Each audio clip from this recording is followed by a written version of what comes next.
The train pulled into Knife River Station on a bitter wind. Smoke curled above the depot's iron chimney, dissipating into a dull November sky the color of bone ash.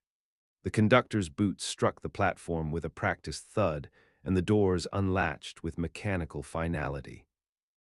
Few passengers disembarked, mostly fur traders and a pair of hard-faced men who looked like they carried debts they didn't intend to pay. Among them, a woman stepped down with a wooden trunk in tow and a folded letter clutched in her glove. Her dress was simple but clean. The hem, dark with soot and travel dust, dragged behind her like a shadow reluctant to let go. She stood stiffly, scanning the emptiness of the platform, watching each man pass her by without pause. Inside the letter she carried, the words "I await you eagerly, my dearest Margaret," curled like lies on the page. She'd memorized the handwriting. She'd waited for a man named Holly's Dade.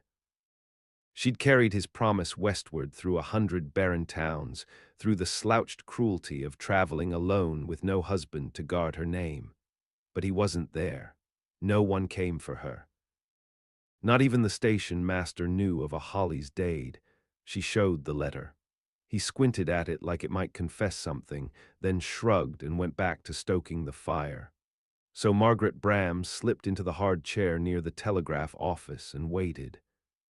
She waited while dusk poured in like dirty water. She waited through the snow that came early, wet and unkind. She waited until the wind changed and a man rode into town.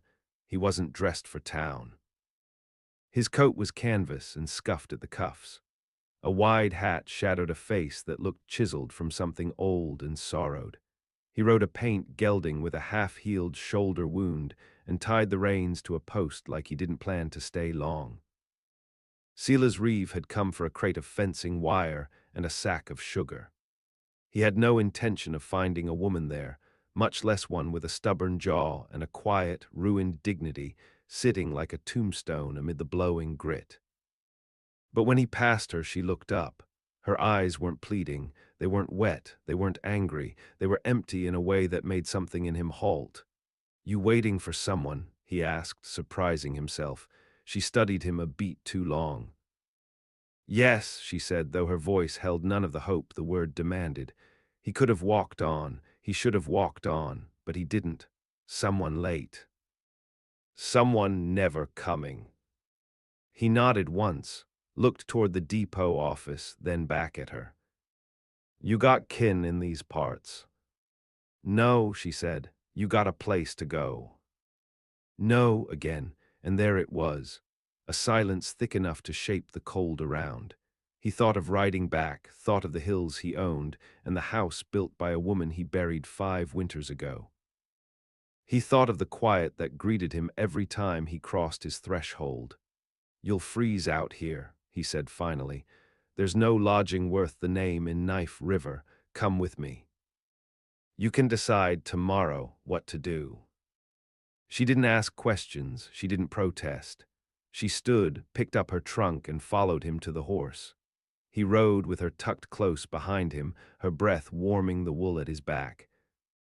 The road stretched bleak and long, but neither of them spoke. At Reeve Ranch, the wind howled like something feral. The place sprawled over acres of frost-bitten sage and quiet cattle, with a big house set against the slope like a man braced for a fight. He led her inside, lit a lamp, and stoked the fire with practiced hands. Then he turned to her, as if realizing fully what he brought home. "You can take the spare room," he said. "No locks on the doors, but no one'll bother you." She nodded. "Margaret," she added after a pause. "My name's Margaret." "Silas," he said, and that was the start. Not love, not comfort, not even understanding. Just two people too broken to ask why the other had been left behind, but winter was long, and silence had a way of thawing. The next morning she rose before him. Coffee was already steeping when he came down. She stood by the window, looking out over the frost-laced pasture. She hadn't removed her gloves, her hair was still pinned. She looked like someone trying not to be noticed, but also too proud to hide. "You cook?" he asked. She turned toward him, brow furrowed. Yes. Then we'll take turns. That was it. That was the extent of their arrangements. She didn't press for promises. He didn't offer protection. But she stayed for days, then weeks. In town, word spread. Silas Reeve had brought home a woman. Some said she was a cousin. Some said he'd married in secret. Others said she was just one more stray he couldn't bring himself to shoot. He didn't care. She mended his shirts without asking. He sharpened her knife without a word. They moved around each other like survivors in the same burned house, careful not to speak too loud or knock anything down. One day, he found her out by the barn with a rifle. She held it wrong, but her posture was steady. When he asked where she learned, she said her brother taught her, long before he was conscripted and never came back. They shot cans until the sun dipped. She hit more than she missed. He didn't smile, but his silence softened. In the nights that followed, he heard her crying once, just once. A short, muffled sob behind the closed door. He didn't mention it. He only left a wool blanket folded outside her room the next morning. They built something then, not a marriage, not yet, but a truce forged in the hush of winter wind and the fact neither of them asked for more than what was given.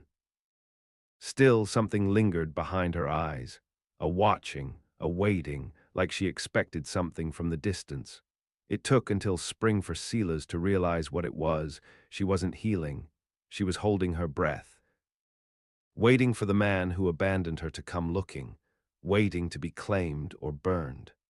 And Silas, who had spent 5 years burying his heart beneath the prairie soil, began to wonder what he would do if that day ever came, and what he was willing to lose to keep her. By April, the ice in the cattle troughs melted before noon, and the scent of juniper carried from the ravine. Calves dropped early that year, and Margaret found herself in the pens with a bloodied apron, hands slick from pulling breech-born livestock into cold air. She didn't flinch, not once, not when the heifer screamed or when the afterbirth soaked her skirts. Silas watched from the fence rail, jaw set. There was a steadiness in her that wasn't born from prairie life. It came from something older, more bruised. She worked like someone who didn't trust the world to survive without her effort. That night, over boiled potatoes and canned peaches, he said her name, not as a question, just as a fact spoken aloud. Margaret. She looked up from her plate. You ever think of leaving? Her hands paused, a shadow crossed her face. I did, she said. Then the snow came, then the quiet didn't feel so sharp. Then I stopped counting the days. She didn't say she'd decided to stay. She didn't need to. By mid-May, her trunk was in the upstairs closet. Her dresses hung next to his dead wife's black petticoats. No one remarked on it. No one needed to. People in Knife River stopped asking. When Silas came to town, they nodded and offered quiet hellos.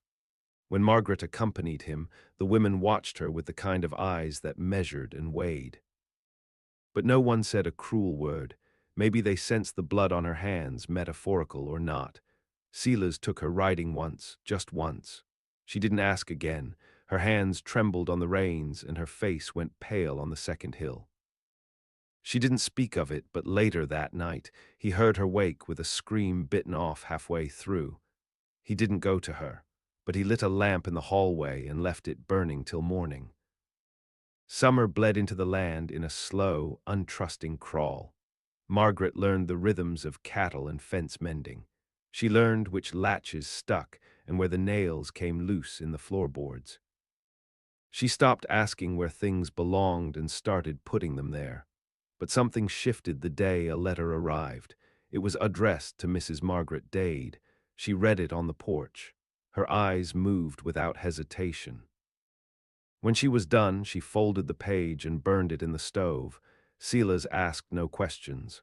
But later, when she brought him coffee, she gripped the mug too tight and didn't meet his gaze. "That man's never coming, is he?" he asked. She stood there for a long while, then sat. Her voice was low and iron-cord. "He wrote to say he married someone else, a woman from his church. Younger, unspoiled, he said. Silas didn't move, neither did she.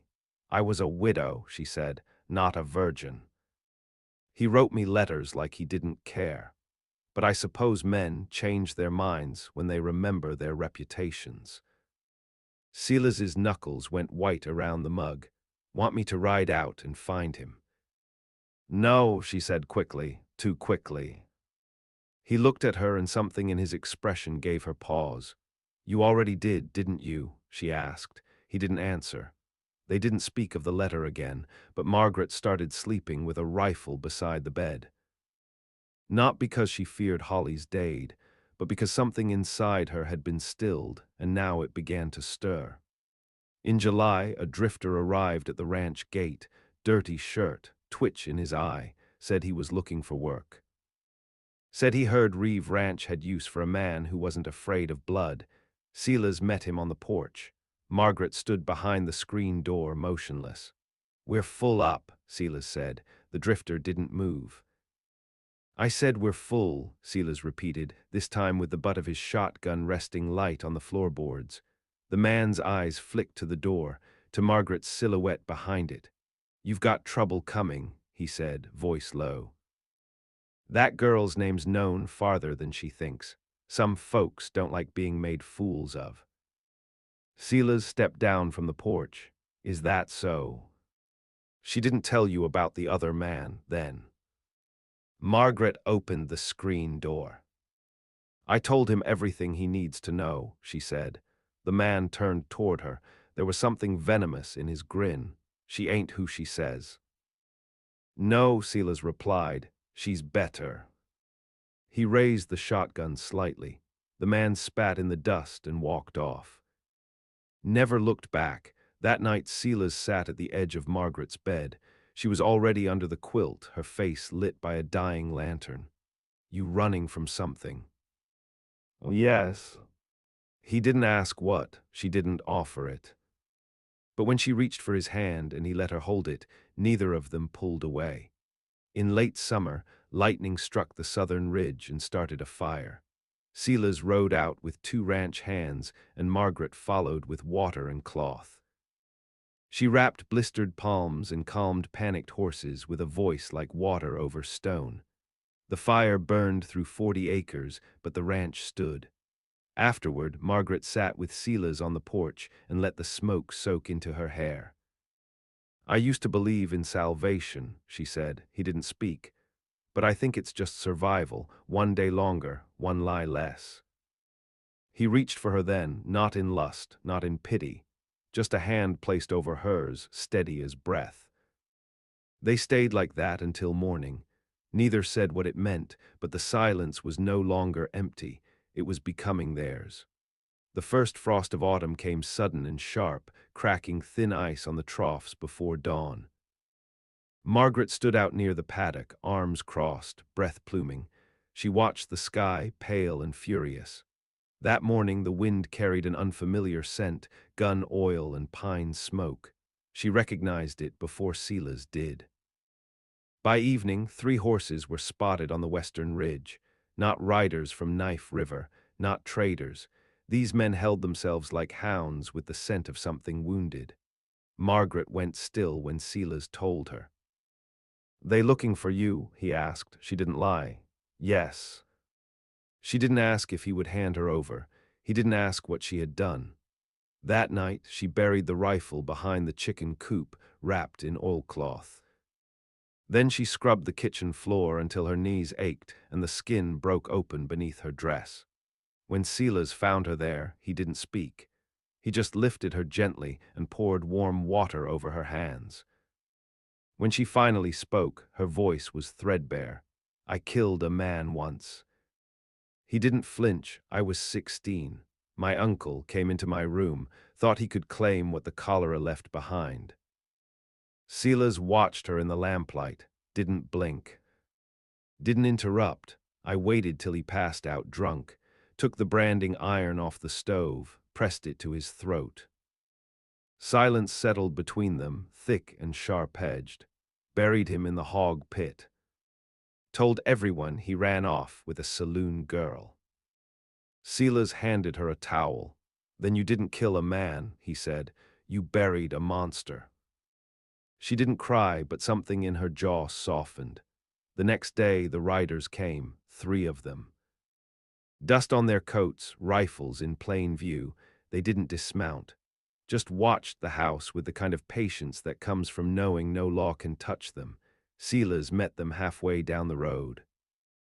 Margaret watched through the curtain, hands wrapped around a cup she didn't drink from. The man in front had a silver concho on his hat and a bullet scar that cut through his beard like a jagged river. Name's Tague. We're looking for a woman. Name of Margaret Dade. Don't know her, Silas said flatly. Tague smiled. Goes by other names. Margaret Bram, Margaret Ambrose. Doesn't much matter. She owes a debt. You a lawman? No. Then you got no business here. The man tilted his head. She left a contract unpaid. There's money involved. She's not property, Silas said, stepping closer. No, she's leverage. At that, Silas raised the shotgun from his side and leveled it clean at Tague's chest. You've got 10 seconds to ride. Tague's smile faded. You're a fool, Reeve. I've been called worse. They didn't shoot, not that day, but they left a mark in the dirt. 3 horses, 3 men, 3 shadows Margaret couldn't outrun. That night, Silas locked every door and put a rifle in the corner of the kitchen. He handed her another without ceremony. They'll be back. I know. You're not afraid. I've been afraid since I was a child. But I won't run anymore. He nodded once. You should know, she added. One of those men, Tague, he was my uncle's friend, used to come round the house. When he looked at me, I saw the same hunger. He's not after money. He's after shame. Silas's face was stone. Then let him find something else. They spent days in a kind of waiting that stiffened the spine. The men didn't return, not right away. But Margaret kept her boots beside the bed and braided her hair every night like she expected to ride out at dawn. Silas noticed. So did the land. The cattle moved more restless. Coyotes came closer to the pens. One morning they found a skinned rabbit nailed to the barn door, Tague's sign. Margaret burned it without speaking. Silas placed more traps near the creek. When the snow finally returned, it didn't fall gently. It came in hard, slanting knives, cutting visibility to yards, a storm like that can last days, and it did. On the 3rd night, with wind clawing the shutters, Margaret stood at the hearth, one hand pressed to her chest. She wore a wool shirt of his that hung long over her nightclothes. The light from the fire cut gold across her collarbone. Silas came in from the barn with snow on his shoulders. I've been thinking, she said. He hung up his coat. About the house, she went on. The silence, the way it doesn't ask anything of me.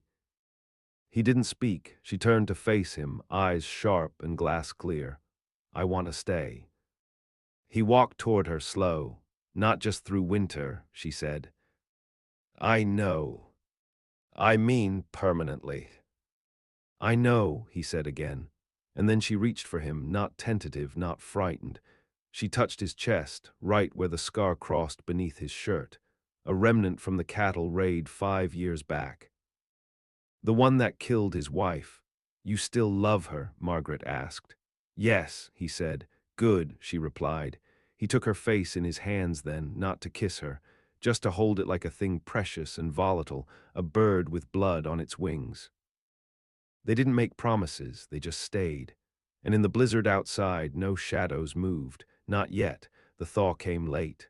March soaked the valley in cold rain and bent the fence posts half drunk in the mud.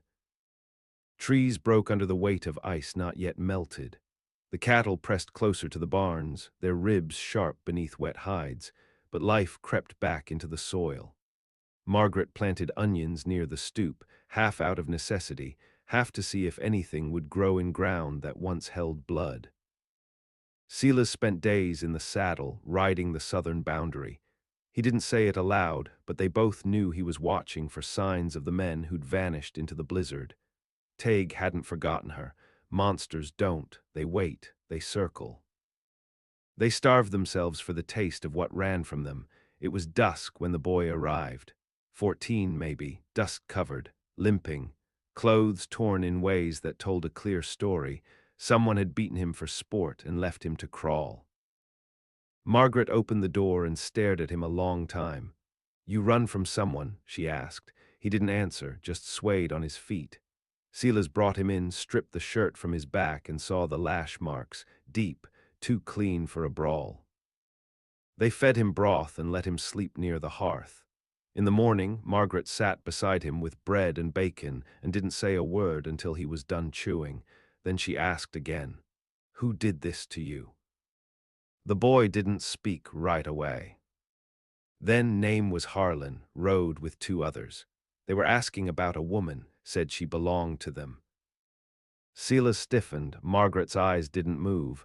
"They keep you?" she asked. "Used me to bait folks, claimed I was kin. Then robbed whoever gave shelter." "Did they say her name?" Silas asked. The boy nodded. "Said she had fire in her blood, said she was a liar with a debt on her soul." Margaret stood. "What's your name?" she asked. The boy hesitated. "Callum." She looked at Silas. He read the decision in her face before she said it. "He stays." Callum didn't speak much after that, but he watched everything. Watched how Silas leaned slightly to the right when he walked, favoring the old wound. Watched how Margaret rose early and stirred the fire before anyone else. Watched how they didn't touch in front of others but sat close when no one was looking. He sharpened fence posts, mucked stalls, and never once asked for more than a bowl and a place to sleep. Margaret taught him to trap hare. Silas showed him how to check a horse's hooves without flinching. And slowly, a shape formed between the three of them, not quite a family, but not something broken either, until the fire. It started at the old granary. Silas smelled the smoke first, just past midnight. He ran outside in nothing but boots and long johns. The barn was already half swallowed in flame. Margaret was on the porch, rifle in hand, eyes sharp in the red light. Callum stood behind her barefoot, holding a hatchet he hadn't learned to swing. "They're here," she said. No need to ask who. Silas shouted for the horses. Margaret ran toward the coops, trying to keep the fire from jumping fence. Callum followed without hesitation. It took until morning to kill the fire. The granary was gone, two horses dead from smoke. In the ash, they found a message scorched into the wood of the fence. WITCHES burn. No signature, just a mark, a T carved into the wood like a brand. Margaret looked at it for a long time, then turned her back. "We end this," she said. Silas didn't argue. They fortified the house, moved supplies down to the root cellar, rigged the fences with trip wire and old cans, posted Callum on the roof with a pair of field glasses and a signal horn. They waited 3 days. Then 4, the land held its breath. On the 5th night the first shot came. It missed, barely, splintered the frame of the kitchen window. Margaret dove. Silas grabbed the shotgun. Callum dropped through the roof hatch like a fox down a burrow. 3 men outside, 1 behind the woodshed, 2 flanking the creek. They weren't guessing, they knew the layout. Silas fired once, hit a post. Return fire shattered the water barrel. Mud sprayed up from the yard like blood. Then came the voice. "Evening, Miss Bram. Tague, I gave you time, gave you the snow, thought you. Run, thought you knew your place." Margaret stepped to the door, opened it just enough to shout, "I've been running long enough." "That's so," Tague said.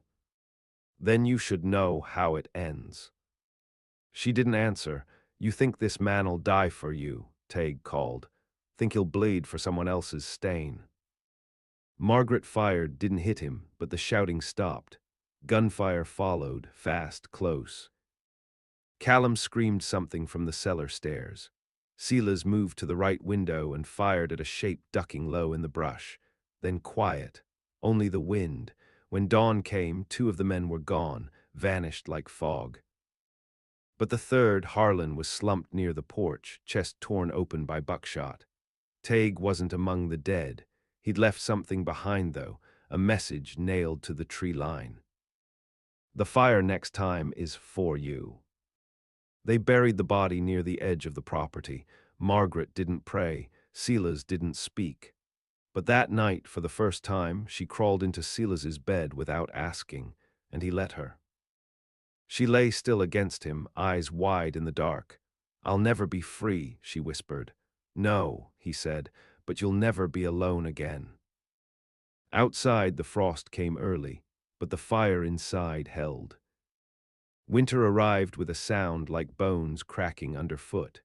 The ground froze solid before the first snowfall, turning each step brittle. The cattle grew leaner. The trees snapped in silence. Time moved slower now, stretched thin by fear and by the weight of waiting. Silas kept the fire burning long past midnight. Margaret sat with her sewing untouched in her lap. Callum sharpened the same knife twice a day, not for the blade, but for the feel of steel in his hands. Each of them dreamed different dreams, but they all woke the same, alert, listening for hoofbeats that might not come. The attack did not come in the dark. It came at midday. The sky was a sheet of dirty white when Tague rode over the rise with four others behind him, not slow, not cautious. Like men riding into a funeral they planned to enjoy.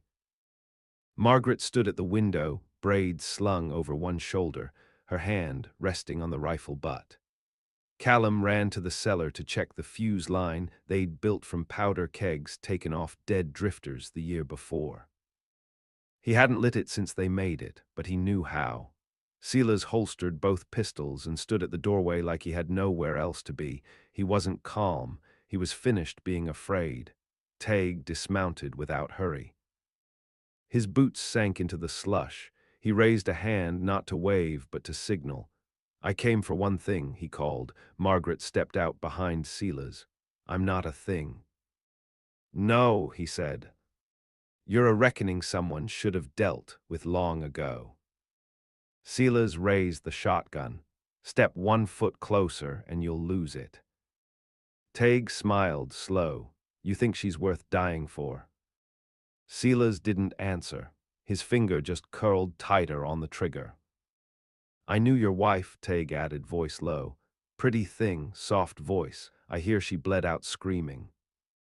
That was when Silas fired. The buckshot caught the snow in front of Tague, spraying ice and dirt into the air. He didn't flinch, just stepped back. Behind him, the other men moved to flank. Then a sound split the cold, a long, high-pitched wail. Callum had set the signal horn from the roof. From the tree line behind Reeve Ranch, a second sound answered. 5 horses, local ranchers. 2 of them had fought beside Silas during the cattle wars years back. They owed him, and they'd come. Outnumbered now, Tague didn't retreat. He grinned. "This won't end here." Silas took 1 step forward. "You're right," he said. "It ends there." He pointed toward the edge of the property. "The river. You cross it, you disappear. You stay, you die, your choice." For a long moment, no one moved. Then Tague spat. "Cowards, all of you." He turned and mounted. "This ain't justice," he snarled. "No," Margaret said behind Silas, "it's mercy." They rode off, but she knew what Silas didn't say. Tague wasn't finished. He was waiting for the blood to cool before coming again. 3 nights later, Margaret woke alone. Silas was gone. She found him in the barn, saddling the gelding. His coat was already dusted with snow. "You think he'll let it go?" he asked her. "No." "I have to finish it." She stepped forward. "Then I ride with you." He didn't argue. Callum found them 10 minutes later, rifle on his shoulder. His jaw was set, but he didn't speak. They rode out before the moon broke cloud. They found Tague near Ash Hollow, camped beside a half-frozen stream. His fire was low and his men were drunk. It didn't take much. A single shot brought one down. Another ran and never looked back. That left Teig. He stood with a pistol drawn, bare-chested, steam rising off his skin. "You should have died in your sleep," he told Margaret. "You should have stayed buried with the rest of them," she replied. He lunged. Margaret moved first. The knife went in under his ribs, deep. Silas didn't stop her. Callum didn't flinch. Teig fell to his knees, blood soaking through the snow like ink. His last words were spit through broken teeth. "You're still nothing." Margaret leaned down. "No," she said, "I'm free." They buried him without words. The snow covered the grave by morning. When they returned to the ranch, there was no celebration, no triumph, just warmth, just the fire. Just Callum eating stew like he hadn't seen death twice before. Margaret stood in the kitchen, staring out over the land. Silas came behind her, touched her shoulder. "It's done." "No," she said, "but it's quieter." She leaned into him. And for the first time, he didn't feel like he'd lost something to find her. He felt whole. Spring did not arrive all at once. It leaked in. The snow melted slowly, leaving behind a wet silence and the smell of damp cedar. Earth softened underfoot, and wild onions pushed their way out of the thaw. Birds returned to the low trees, singing like they didn't remember what had come before. Callum planted beans and barley in the southern strip. He worked without being told, sun darkening his neck, arms stronger now. He spoke more often, sometimes laughed. He took to carving small animals from spare wood and leaving them in strange places, on the porch rail, inside Margaret's boot, on the fence post by the cattle trough. He never admitted it, but Silas once found a hawk carved just so and kept it in the breast pocket of his coat. No one spoke of Teig. No one mentioned the grave outside Ash Hollow or the names he tried to brand across Margaret's skin. Some ghosts die slow. Some just get quiet enough not to scream. One night, long after the first thunderstorm rolled through and left the sky smelling like smoke and iron, Margaret came to Silas with a folded paper in her hands. It was the first letter she'd written in years. "I want to adopt the boy," she said simply. Silas nodded. "That mean we ought to marry first." She looked at him like he'd suggested digging a second well with bare hands. But then her mouth curved, not quite a smile, just the idea of one. "Do I have to wear white?" "I don't care what you wear, just don't ride off halfway through." They married under the cottonwood tree out back, with Callum standing between them, holding a rusted horseshoe like it was scripture. No priest, no church, just dirt and wind and a tin cup of whiskey passed between them after. Afterward, Margaret stood by the fence, looking out toward the hills. "You ever think we deserve this?" she asked. Silas came up behind her. "No, me neither." She took his hand anyway. The years passed quiet. Margaret became known in Knife River not as a bride or a victim, but as a woman who didn't tolerate cruelty and didn't explain herself. She stitched wounds, birthed calves, and once broke a man's wrist in town when he tried to strike a dog with a whip. Silas kept the land running, got slower with age but never weak. His eyes crinkled more at the corners. When he laughed, it sounded less like a warning. Callum grew tall, grew lean, rode out one summer at 19 with a pack and a rifle, saying he needed to see what else the world had. He came back 2 winters later with a horse, a scar across his cheek, and no stories he was willing to tell. Margaret said nothing, just made stew and handed him a fresh shirt. That night he carved another animal, a wolf this time, and left it on the windowsill. One morning, years on, Silas didn't rise. Margaret found him in the bed, eyes closed, hands crossed over his chest like he was still listening for her steps. There was no sign of pain, just stillness, like he'd chosen it. Callum dug the grave beneath the cottonwood. Margaret placed the hawk carving inside before they covered the box. She didn't weep. She planted prairie lilies in the disturbed earth. That night she sat alone beside the fire, cup in hand, watching the flames. She spoke aloud for the first time in weeks. "You healed more than you broke." The wind rattled the window panes, soft and hollow. She stayed in that house 3 more years, watched the cattle thin again and the town grow louder. Then one day she packed a single trunk, left behind the rifle but not the knife. She didn't leave a note, only a carving, a bear. Set in the center of the kitchen table. Callum understood what it meant, strong enough to tear, strong enough to protect, gone now but never soft. They say she was seen once near Deadwood, older, sharper-eyed, asking after rail lines headed south. She wore a weather-beaten coat and a man's hat pulled low, but her voice was unmistakable. She left nothing behind that could rot, only land, only silence, only stories. And those who came near Reeve Ranch after said the place had a kind of weight to it, like something had once been fought for there, and held, and bled for, and won, not cleanly, not kindly, but fully.